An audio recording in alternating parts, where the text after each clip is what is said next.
Gandang araw po sa lahat. Ngayong araw po ay mag-unpacking tayo ng aking in-order online. Yan po. Buksan na natin ang aking in-order. Ito po palagi ko siyang in-order, lalo na kapag may pasok sa school. Kasi lagi po nila itong dinadala sa school. Saka very useful din ito. Habang araw-araw. Talagang nagagamit.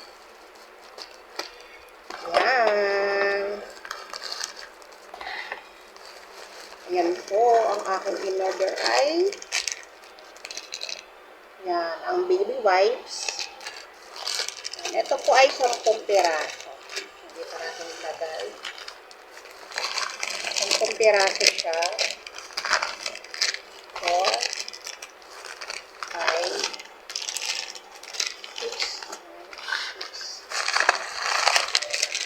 7,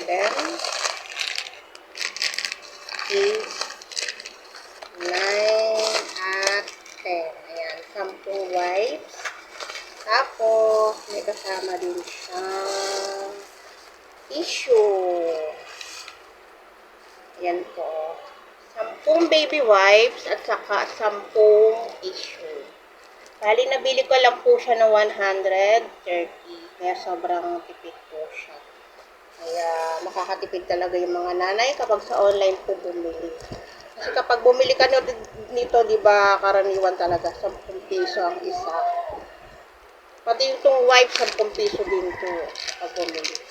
Kaya sa 130, di ba nakatipid tayo ng 70 pesos. And very useful dito sa pang-araw. And dinadala nila ito sa school, tapos dito din sa bahay. Kaya ano po, sobrang tipid. Yan po ang aking na-order sa online. Yan, hanggang dito na lamang po. Thank you po.